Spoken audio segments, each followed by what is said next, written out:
Virgínia, né? Professora da UFRJ, da Psicologia.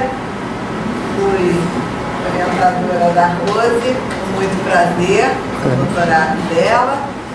Foi uma experiência muito interessante para nós duas, não é? E hoje a Rose é uma grande parceira, né? Levando aqui na UERJ de São Gonçalo uma experiência muito importante, a meu ver. E então convidou a gente para vir aqui hoje para engrossar o caldo, para ampliar a rede, para esquentar essa rede. Então, estamos aqui para conversar um pouco com vocês, falar um pouco sobre os nossos pontos de interseção, né? Eu que venho lá da psicologia cognitiva e que também é um campo duríssimo, né? Onde a gente vem tentando abrir, encontrar poros, né? De respiração, limiares que a gente consegue transpor, né? Limites aí que a gente busca arduamente ultrapassar, né? E vocês aqui no campo da educação, quase nessa militância, né? Pela formação inventiva, dando uma outra direção ao problema da formação, buscando, então, também ultrapassar limites e resistências, etc., e construir deslocamentos, né? Como disse muito bem a Marisa, usando essa ideia de deslocamento, que é uma ideia muito rara e interessante. Então, eu quero agradecer o convite, a oportunidade de estar aqui hoje, conhecendo vocês, trocando um pouco, falando um pouco do ponto de vista da cognição inventiva, né? E abrindo então uma conversa que espero que essa seja a primeira, acho que a gente possa ter outras depois, para dar continuidade a isso, para plantar essa história aqui, ajudar a plantar essa história aqui de cognição, de formação inventiva nesse curso. Bom, da maneira como eu venho trabalhando já há algum tempo, né, a invenção, ela não é um processo psicológico dentre outros, né? A gente tem vários processos psicológicos, processos cognitivos, como a percepção, a memória, a aprendizagem, a linguagem. Então, a invenção não é um processo a mais, né? Ela é uma certa maneira de entender a cognição, né? Ela é uma certa maneira de colocar o problema da cognição. Então, pensando a partir da perspectiva da invenção, a gente vai falar de uma percepção inventiva, de uma memória inventiva, de uma aprendizagem inventiva e também de uma formação inventiva, alargando a discussão, então, para o campo da educação, né? Então, sobretudo, esse conceito e essa maneira de pensar o campo do conhecimento, o campo da cognição, vou invadir aqui. Vamos devem passar aqui. Espero que eles fiquem só com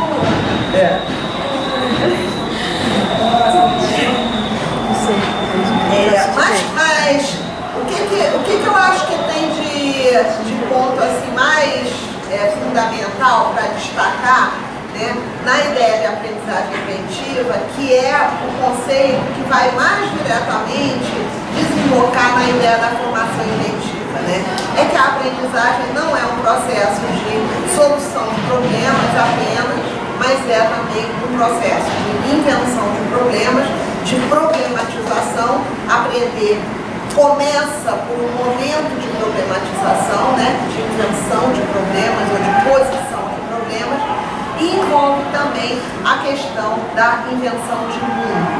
Então, repara, essa colocação que pode parecer muito simples, né? Na verdade ela não é nada trivial, né? A gente está dizendo que aprender é inventar mundo e não só adaptar-se a um certo mundo pré-existente.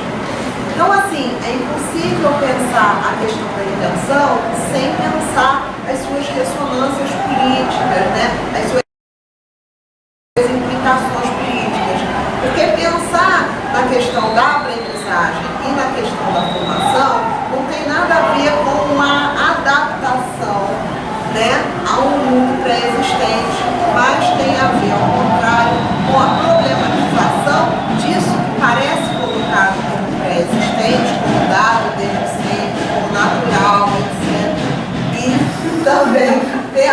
com a invenção do mundo, com a invenção de novas realidades, né? Então essa é uma ideia assim que fica, que a gente tem que às vezes a gente entende aos poucos, né? Ela tem que ressoar na gente também. Como é que a ideia de conhecimento e a própria ideia de aprendizagem, como é que ela ganha um sentido diferente perspectivado pela invenção? Tá dando para Vocês estão conseguindo ouvir? Tá dando? Tá? Tá com fundo musical, né? Às vezes é um ruído, mas por mim podemos seguir. Então, agora eles não Fechado demais. Tá vendo assim? Só quer chorar pra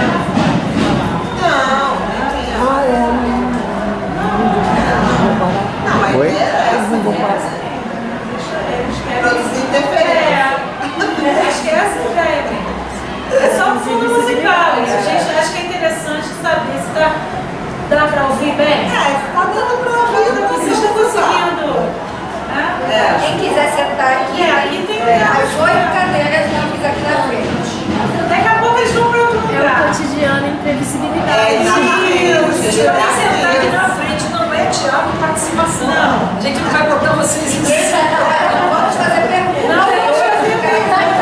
Podem sentar aí. Ninguém vai pegar. Não vai pegar por exemplo, não. Nem chamar pra ir ao quadro. Vou chamar pra ir ao quadro. Não tem que escrever em casa ainda. tranquilizações. Tá cheio de lugar aqui. É um café. Então,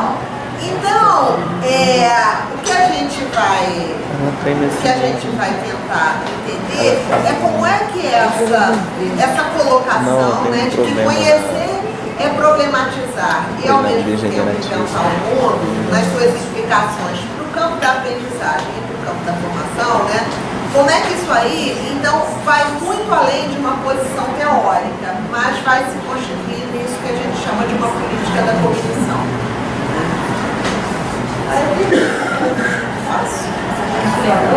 Já que a conversa, pode falar. É um chá.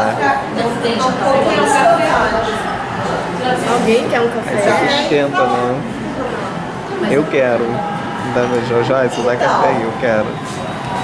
Então, essa ideia, né, da cognição da invenção, ela é uma ideia bastante pautada no trabalho do Francisco Varela e do Humberto Maturana, que são dois biólogos, na verdade, chilenos, né, e que desenvolveram essa ideia, né, que problematizaram, né, uma noção muito instituída, muito inquestionável e muito naturalizada no campo dos estudos da cognição, que é a ideia de que conhecer é representar um mundo pré-existente. Então, essa concepção bem naturalizada é a ideia de que existe um sujeito, né, pronto do conhecimento, existe um objeto que tem uma realidade fora dele e existe uma capacidade de representar que esse sujeito tem, que vai então produzir uma espécie de cópia mental, né, ou equivalente mental, ou correspondente mental desse mundo externo. Essa ideia é uma ideia que não tem nada de inquestionável, tanto que foi questionada, foi problematizada pelo Varela e pelo Maturana, mas ela é muito plantada em nós, né? É uma ideia que a gente chama de cognitivista. Então, a primeira coisa que a gente é preciso ter clareza para a gente entender essa história de políticas da cognição é que, na verdade, né, essa concepção, ela é uma concepção produzida, né? Ela é produzida historicamente.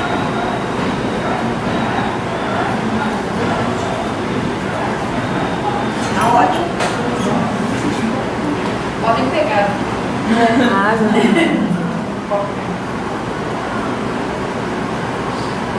Ela é produzida conhecida historicamente, mas ela nos parece natural.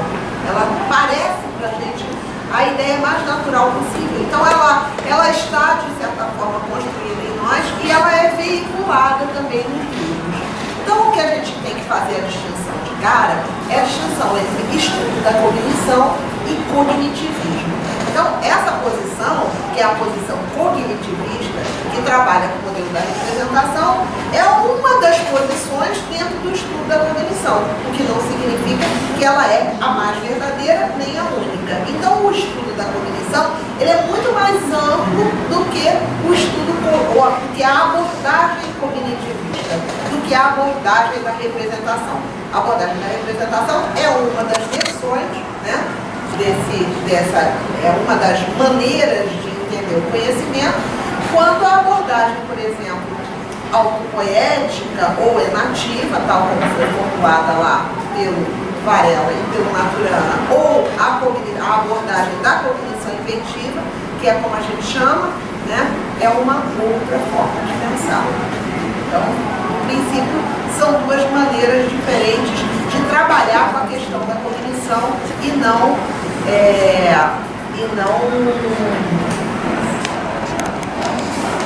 duas maneiras diferentes de trabalhar com a cognição e não o modelo da representação não é sinônimo de estudo da cognição. Então, o modelo da representação é a abordagem cognitivista, equivale à abordagem cognitivista, que é uma das maneiras de entrar no campo do conhecimento dos processos cognitivos, etc. Bom, então, essa perspectiva, o que a perspectiva da autopoiese e da enação vai trazer de original, né? É que ela vai dizer que o conhecimento não é uma representação, mas o conhecimento é uma ação, o conhecimento é uma prática. Então, conhecer é praticar, conhecer é agir. Essa ideia é uma ideia que faz uma diferença muito grande. Por quê? O sujeito e o objeto, né? O sujeito que vai conhecer e o objeto que aparentemente existe independente dele, na verdade, isso vão ser entendidos agora como efeitos das práticas cognitivas. Então, o que a gente tem no início são ações de conhecer, são práticas de conhecer. E a gente vai ter como efeito, como consequência, um sujeito cognitivo e um domínio cognitivo, ou um si e um mundo, ou uma subjetividade e um território existencial. Então, repara, hoje em dia eu tenho trabalhado com deficiência visual, não tem nada a ver propriamente com educação inclusiva, mas eu estudo a cognição das pessoas cegas. Eu não sei mais falar sem falar isso. Então, assim, uma das coisas que, só para entender como um exemplo da questão do modelo da representação e a ideia da cognição inventiva. Então, por exemplo, desde que eu comecei a ir para esse campo, eu tinha muita curiosidade sobre como é que funciona a cognição, por exemplo, de uma pessoa que nunca viu, cego congênito, por exemplo, ou de uma pessoa que tinha visão e perdeu a visão por um processo súbito ou por um processo progressivo. E eu comecei a entrar em toda uma bibliografia sobre deficiência visual que me dizia o seguinte, vários, né, que o cego, coitado, só percebe, ele tem problemas muito sérios de conhecimento, porque 80% das informações do mundo nos chegam através da visão. Alguns de vocês já devem ter ouvido essa pérola por aí, que diz que 80% das informações vêm através da visão. Então você imagina que coisa louca, né? Tem que problematizar uma frase dessa. Porque de acordo com essa afirmação, o cego só vê 20% do mundo. Como é que pode alguém imaginar que existe um mundo de 20%? Evidentemente que o mundo cego é 100% percebido. Claro que como cego, se eu comparar aquilo que ele escuta, aquilo que ele consegue perceber pelo tato, tentem ler um textinho em braille, né? Que ele consegue perceber com a ponta dos dedos, que ele percebe escutar, se deslocando na rua, atravessar uma rua, por exemplo, a partir do ruído dos carros, etc. Você percebe que então a nossa cognição também ela é deficiente. Ela é deficiente de uma discriminação auditiva, ela é deficiente de uma discriminação tátil. quê? Porque a nossa visão é um sentido ultradominante que sobrecodifica, achata e, vamos dizer assim, recalca, digamos assim, as nossas outras virtualidades cognitivas. Então, quando eu comecei a trabalhar com deficiência visual, eu comecei justamente a querer bater nessa história dos 80%. Porque como assim, né? Como assim 80%? E o que será o mundo de 100%? O mundo que eu vejo? Ora, mas eu sei que a minha percepção é completamente diferente da percepção, por exemplo, de um esquimó, que é capaz de perceber 40 tipos de branco, 40 tons de branco. Existem pesquisas em percepção que dizem que o esquimó ele tem um degradê no branco que para nós é inexistente. A gente só conhece praticamente o branco, o branco sujo, o branco encardido, homo total. A gente só conhece alguns 2 ou 3 tons de branco. Eles conhecem 40 tons. Então eu, do ponto de vista de um esquimó, sou uma deficiente visual do ponto de vista da percepção de cores. Então você começa a ver assim que o mundo colorido do esquimó, ele comporta muitas tonalidades de branco, assim como o mundo cognitivo do cérebro comporta uma variedade tátil, uma variedade auditiva absurda. Então não tem sentido o modelo da representação. Não existe um único mundo que vai ser captado 80% pela visão e os outros 20% pelos sentidos aí, né, que sobram, os sentidos inferiores, né, menos nobres, inclusive que a visão, muitas vezes se diz isso, e por aí vai. Então, assim, eu acho que o campo da deficiência visual, ele é um campo que dá um testemunho muito forte em favor da concepção inventiva do conhecimento, porque ele dá um testemunho muito claro de que é através de práticas cognitivas concretas e efetivas que subjetividades são constituídas, sujeitos cognitivos são constituídos e mundos são constituídos no movimento de coengendramento, né? Então, existe um domínio cognitivo que é próprio de certas práticas de percepção tátil, práticas de desenvolvimento tátil, etc. E outros que são, outros mundos que são desenvolvidos através de práticas de percepção visual, etc. Então não existe um mundo só, nem existe só um sistema cognitivo, mas e nenhuma representação melhor do que a outra, do mundo mais próxima da realidade e tal, mas existem diferentes percepções, diferentes mundos. Então, falando isso, para ver como é que essa ideia da representação é uma ideia que tem que ser problematizada, né? E foi isso que Maturana e Varela fizeram no campo dos estudos da cognição, das ciências da cognição, na década de 70, final da década de 70, e até hoje o trabalho deles tem um efeito, tem uma importância muito grande nessa tentativa de pensar diferentemente os processos de conhecimento.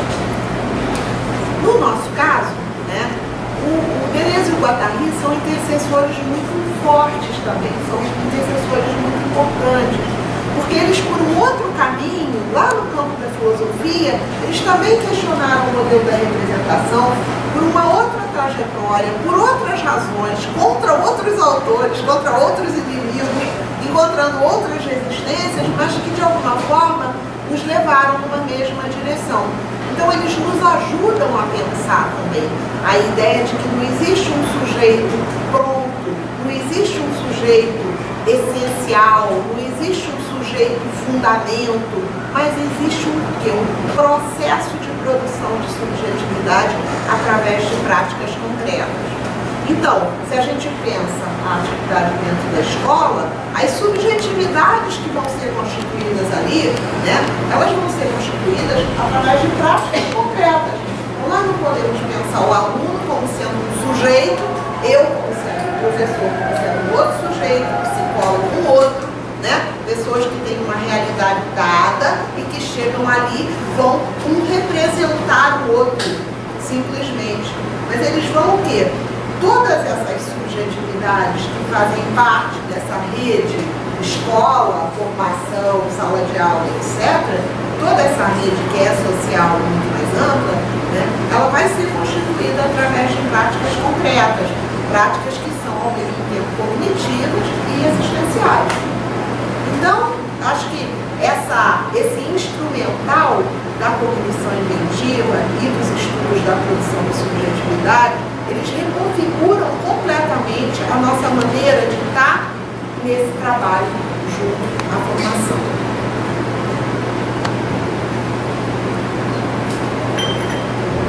Por outro lado, e aí a gente vai para um outro aspecto da questão, uma coisa é a gente estar falando em termos de modelos teóricos, né? Então, qual é o modelo teórico da representação? Como é que o modelo da representação pensa? O que significa, quando a gente fala de modelo da representação, o que a gente quer dizer com isso teoricamente? Então, como eu disse, o modelo da representação é a concepção de que existe um sujeito, existe um mundo e existe um equivalente mental que esse sujeito, né, traz dentro dele, desse mundo pré-existente. Então, sujeito, mundo e relação. Modelinho da representação. Modelo da cognição inventiva. Não tem sujeito nem mundo prévio. Práticas, ações concretas, produção de subjetividade, produção de mundo. Mundos e subjetividades são efeitos de práticas. Práticas essas que têm, então, uma potência inventiva. Diferentes práticas, diferentes subjetividades, diferentes mundos. Ok? Isso tudo a gente está em termos de modelos teóricos. Só que, o que a gente vai ver? É que, na verdade, essa discussão entre representação e invenção, essa discussão entre cognição representacional e cognição inventiva, é uma coisa que vai além dos modelos teóricos. Elas são políticas cognitivas. O que é uma política cognitiva? É um certo modo de relação com o conhecimento, com o mundo e consigo mesmo. Tá? Repetindo. O que é uma política cognitiva? A política cognitiva é um certo modo de relação com o conhecimento, um certo modo de relação com o mundo e um certo modo de relação consigo. Então, existem perspectivas e existem políticas representacionais. Nós não conhecemos milhões de pessoas que encarnam o ponto de vista da representação. Muitas vezes não são apenas pessoas que acreditam no modelo da representação, que professam o modelo da representação ou que ensinam o modelo da representação, mas pessoas que encarnam o modelo da representação. Elas são o modelo da representação. O modelo da representação as constitui. Então, se a representação dormisse nos livros, seria mais fácil. Porque aí eu podia dizer, não, eu não vou estudar no livro da representação, mas vou estudar no livro da invenção. E nesse caso eu estou salvo. Mas o que acontece? Não é bem isso, né? Porque a representação e a invenção, ou a cognição representacional e a cognição inventiva, são duas maneiras de estar no mundo. Né? Então, quando eu considero que o mundo é dado, que o mundo é assim, gente, isso aí, essa realidade é muito difícil, né? Eles são desse jeito. Os alunos são assim hoje em dia. É impossível trabalhar porque eles são assim. Eu sou assim. Eu estou aqui para fazer tais coisas, né? Eu estudei para isso. Eu, né, trago alguma coisa para oferecer para eles. Mas eles não querem. Eles não aceitam. Eles não me ouvem. Eles não prestam atenção. Eles têm uma família desestruturada, eles veem dessa forma. Então, quando você vem com um discurso todo pautado naquelas características da minha relação comigo mesmo, da minha relação de crença na existência de um mundo externo e na minha própria relação com o conhecimento, né? Eu habita, muitas vezes de modo clandestino. Muitas vezes nós teorizamos a cognição inventiva, mas somos representacionais na nossa prática cotidiana. E às vezes ao contrário. Às vezes nós encarnamos o ponto de vista da cognição inventiva muito antes de ter lido qualquer livro sobre cognição inventiva ou sobre Deleuze e Guattari. Somos filosofia da diferença da nossa vida prática e nem sabíamos. Então, quando nós lemos algumas coisas, aquelas coisas muitas vezes novas, às vezes difíceis, mas uma frase ou outra começa a ressoar, começa a fazer sentido. Poxa, mas é mesmo, mas é interessante aquilo que ele falou, mas é isso, não tem a ver com aquela situação que a gente viveu ontem, e etc. E aí você vai construindo um plano de sentido. Porque, na verdade, as discussões teóricas também são práticas discursivas que vão se conectar com as nossas práticas não discursivas também. E com as práticas que já estão encarnadas em nós, que já viraram subjetividade, né?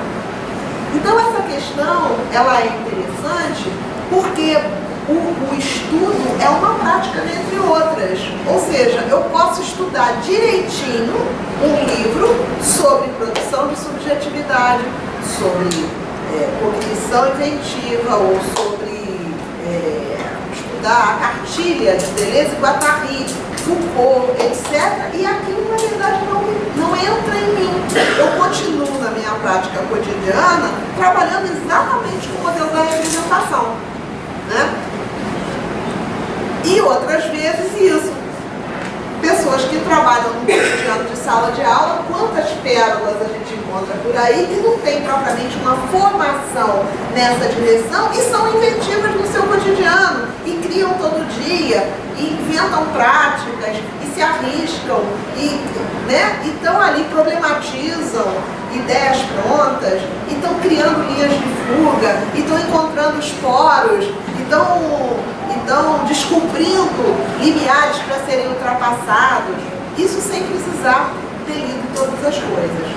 Então, assim, acho que essa é a questão fundamental das políticas da cognição, é que elas são esses modelos, eles são modelos que nos constituem, que estão em nós.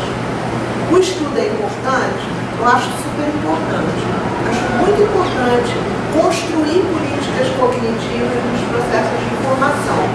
E as práticas de estudo são práticas fundamentais, né? Porque é claro que o senso comum pode, vamos dizer assim, o senso comum quer dizer assim, pessoas que não estão diretamente ligadas ao meio acadêmico, ao meio universitário, elas podem perfeitamente ter uma política inventiva super avançada. Só que para nós que estamos dentro do meio universitário, as práticas discursivas e as práticas de estudo são práticas fundamentais. Então, quando eu falo isso, que muitas vezes quem não estudou tem uma política cognitiva muito mais avançada do que quem leu muitos livros, né? Isso não quer dizer que o que vale é uma empiria pura e que eu não estou desqualificando as práticas de estudo. Ao contrário, eu acho que no campo universitário, no campo acadêmico, as práticas de estudo são práticas fundamentais e elas ajudam sim a constituir políticas cognitivas, né? Ler boas coisas faz muito bem para mudar nossa cabeça e nossas atitudes frente ao mundo, e nossas práticas, etc. Então o estudo é fundamental. Só que assim, esse estudo ele tem que se transformar em alguma coisa encarnada, né? Ele tem que deixar de ser uma teoria, né? Porque na verdade essa distinção entre teoria e prática, ela é mais um sintoma do que uma distinção essencial, né? Eu não posso dizer aquela frase horrível, a teoria está muito certa, mas na prática a coisa é outra. Não é bem isso não. A teoria, quando ela é boa, ela é uma prática, né? Ela tem que ser uma prática. Ela tem que se encarnar na prática. Quem diz que a teoria é uma e a prática é outra, podem reparar, está sempre do lado do modelo da representação. É muito comum representação, porque ela toma a teoria como representação e não como política, e não como encarnação. Ela acha que é possível dissociar a teoria da prática. Mas quando de fato aquela teoria te constitui, ela é prática pura. Eu não posso achar bacana trabalhar com menino de rua se eu for trabalhar com menino de rua e não quero encostar neles, e tenho medo deles, e acho que eles estão errados, e quero corrigi-los, e quero botar meus valores ali, eu quero... Bem, né? Então, eu tenho o ponto de vista da recuperação, da verdade, etc. Então, na verdade, eu quero levar alguma coisa, eu quero impor alguma coisa a eles, e não trabalhar com eles. Eu quero trabalhar sobre eles, e não trabalhar com eles, né? Que é outra história, que é a mesma coisa, né? Isso também tem muito a ver com as práticas de pesquisa, né? Eu sempre digo isso. Hoje em dia a gente tem que firmar muito essa posição, né? Eu não faço uma pesquisa sobre cegueira, eu faço uma pesquisa com cegos. Então tem que trabalhar com eles. Você não vai fazer uma pesquisa sobre crianças na escola ou sobre professores, você vai fazer uma pesquisa com eles. Eles têm que ser participantes do processo da pesquisa. E então, é isso que acontece nessa suposta dissociação de teoria e prática, né? Teoria e a prática, a teoria tem que ser uma prática, né? E, bom, é isso. Agora, eu acho que a posição, isso também era uma colocação importante, eu acho que a posição da cognição inventiva, ela é uma posição muito difícil. Ela é uma dura conquista. Porque a posição que é mais hegemônica, a posição que é mais comum, a posição que muitas vezes, até alguns autores chamam de atitude natural, é ser representacional. Né? Na verdade, não é uma atitude natural, é uma atitude habitual, é uma atitude produzida historicamente, mas ela parece natural. Então, é muito fácil a gente resvalar e cair no modelo da representação. É muito fácil. Eu digo que ela sempre é tipo aquele diabinho que está atrás de você. Qualquer vacilo, você cai de novo no modelo da representação. Ele é o modelo mais fácil, né? Então, eu acho que assim, a construção de uma política inventiva, né, é um trabalho árduo, porque é um trabalho de desmontagem desse modelo hegemônico, dessa política cognitiva hegemônica, que é a política da representação. E ela, ao mesmo tempo que ela tem que suspender essa política ou inventar práticas de desconstrução dessa posição ou de deslocamento dessa posição, ao mesmo tempo que ela é isso, ela tem que colocar outras práticas no lugar, né? Produzir outras atitudes, gerar através de outras ações. Então isso não é simples, mas é um esforço e uma aposta nossa, né? Nós temos que trabalhar nessa direção, né? Mesmo que a gente saiba que a qualquer momento a gente pode resvalar e recair no velho, na esparrela do modelo da representação. A gente pode recair lá, sim, né? É um modelo que nos puxa sempre, né? Mas ela tem que ser constantemente reiterada. E esse caminho ele tem que ser feito, né, dia a dia, como um desafio permanente, né? A formação inventiva, gente, é isso aí que vai se fazendo, né? Vai se fazendo o tempo todo. Não tem um resultado pronto. É um constante processo. Um processo que tem que ser feito, como a Rose falou, né, com muita leveza, com muito cuidado, né, com muito investimento, mas ao mesmo tempo com muita leveza e com muito cuidado. E ela pode se constituir. Agora, a gente sempre tem que estar atento a esse retorno do cognitivismo, né? O Foucault tem um texto muito bonito que ele comenta o livro do Deleuze e do Guattari, o Antiédipo, em que ele diz que o Antiédipo é um livro contra o fascismo, né? Que é uma defesa contra o fascismo. E ele diz assim, mas o fascismo a que eu estou me referindo Não é o fascismo do Mussolini, não é o fascismo da máquina política. Ele é um antídoto, uma espécie de antídoto contra o fascismo que nos habita, os microfascismos, os fascismos que estão em nós, que nos habitam de forma clandestina, nos assombrando. Então eu acho que essa ideia do Foucault, que é tão interessante de você saber que o inimigo pode estar dentro de você, né? Ele pode estar te rondando, né? E te habitando de forma clandestina, é um pouco parecida com a história da política da representação. Né? O modelo da representação, a gente tem que brigar com ele, mas não esse modelão dos livros só. Não é só isso que a gente não tem que brigar com os autores. A gente tem que, às vezes, brigar com a gente mesmo. Né? A gente tem que estar sempre atenta para ver se esse cognitivista que nos habita não fica querendo tomar espaço, né? Tomar um lugar, tirando de cena a nossa formação inventiva. Então eu acho que esse é todo o cuidado que a gente tem que tomar, mas o cuidado que a gente toma para sempre, né? Mas tomando esse cuidado, o que a gente tem que fazer é seguir em frente, novas práticas, novos projetos, novas experimentações, apostando aí com leveza, cuidado,